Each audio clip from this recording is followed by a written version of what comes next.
नमो तस्स भगवतो अरहतो सम्मा संबुद्धस्स।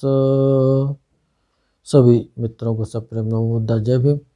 बौद्ध भारत में आपका स्वागत है। जातक भाग 2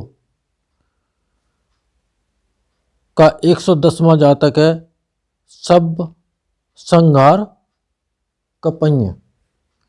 111वां जातक है गद्रव पन्य और 112वां जातक है अमरा देवी पन्य। ये जातक, इनकी सारी कथा तीनों की 546वें जातक में आएगी, क्योंकि वो जातक जो आखिरी पुस्तक में बहुत बड़े बड़े जातक हैं, तो इन सब की जो कथा है उसी में आएगी।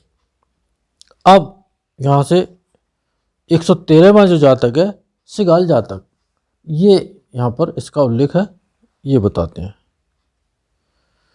सद्दहासी सिगालसाती, ऐसे ये जातक शुरू हुआ है। इदं सत्ता वेणुवने बेहरतो देवदत्तं आरब्ध कसोते। ये यानी कि यह गाथा शास्ता ने वेणुवन में विहार करते समय देवदत्त को लक्ष्य करके कही थी। वर्तमान कथा, क्या घटना घटी थी जब भगवान वेणुवन में और जब विहार करते थे राजगृह में। वेणुवन था, राजा बिम्बसार का शासन होगा उस समय धर्म सभा में भिक्षु एकत्र होकर भिक्षुओं ने वार्ता प्रारंभ की। आयुष्मानो देवदत्त 500 भिक्षुओं को ले गया शीर्ष जाकर श्रमण गौतम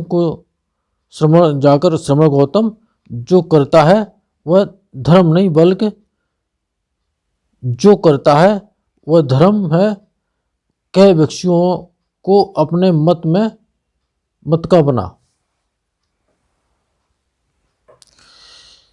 यानी कि देवदत्त ने 500 भिक्षुओं को बरगला लिया और उन्होंने कहा कि जो श्रमण गौतम जो करता है वो धर्म नहीं है, जो मैं बोलता हूँ वो धर्म है। इस तरह से उन भिक्षुओं को अपने उसमें झूठे आचरण में बनाकर संघ में फूट डाल एक सीमा में 2 उपवसत गृह बना दिए। इस प्रकार देवदत्त के दोष का कथन करते हुए बैठे थे। भगवान ने आकर यहाँ बैठे क्या बातचीत कर रहे हो पूछा। यह बातचीत कहने पर भिक्षुओं, देवदत्त केवल इस समय ही झूठ बोलने वाला नहीं, वरन पूर्व जन्म में भी मिथ्यावादी झूठ बोलने वाला ही रहा है। क्या पूर्व जन्म की कथा कही। अतीत कथा।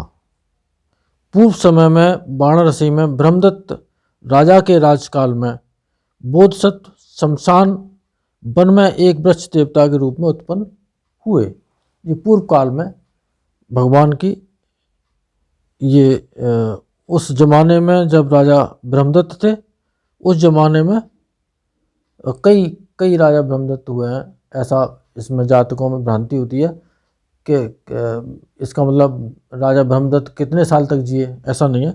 साल तक तो जिए भी थे बहुत सारे, लेकिन कई ब्रह्मदत्त हो सकता है कि उस समय वाराणसी के सिंहासन की जो पदवी हो, जो राजा उस पर बैठता है उसको ब्रह्मदत्त ही के नाम से जानते हो। तो इस तरह से तो एक शमशान में कोई वृक्ष था, उस पर देवता के रूप में वो उत्पन्न हुए थे। उस समय वाराणसी में नक्षत्र की घोषणा के अवसर पर मनुष्यों ने यज्ञों में बलि देने की इच्छा से चौराहों और दूसरे भागों में मत्स्य मांस आदि बिखेर कर खप्परों में शराब रखी।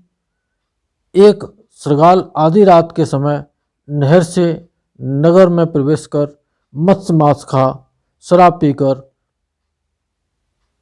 पुन्नांग वृक्ष के बीच जब सूर्योदय काल पर्यंत सोता ही रहा, क्योंकि वो मांस खा गया और शराब पी गया। आँख खोलने पर प्रकाश हुआ, देख अब मैं नगर से नहीं निकल सकता। वह रास्ते के पास जाकर छिपकर अदृश्य रूप से लेटकर इस तरह से छिप करके लेट गया कि वो किसी को दिखाई न दे।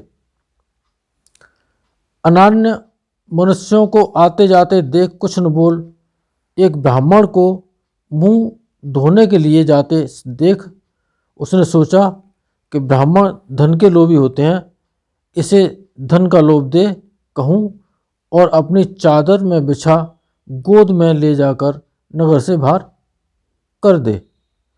उसने मनुष्य की भाषा में ब्राह्मण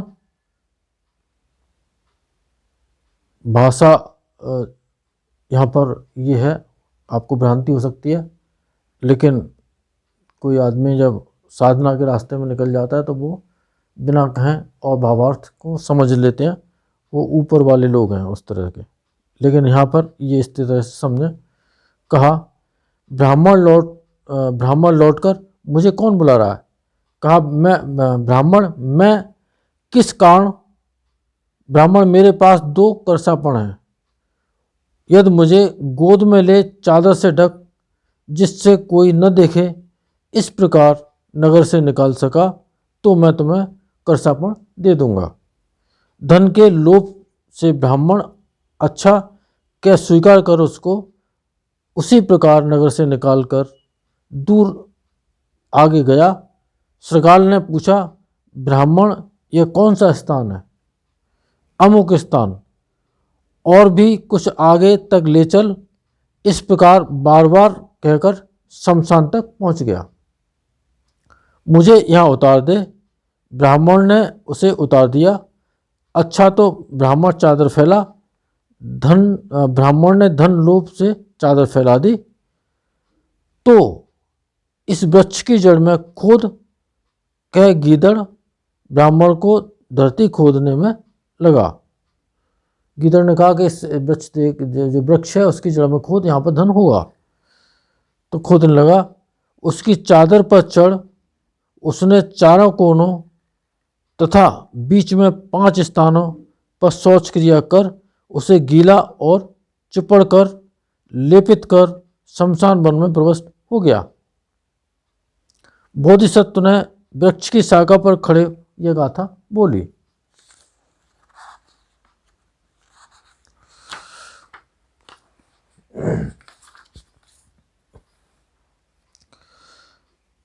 ब्राह्मण, तुम मद्यपान किए हुए श्रृगाल का विश्वास करते हो?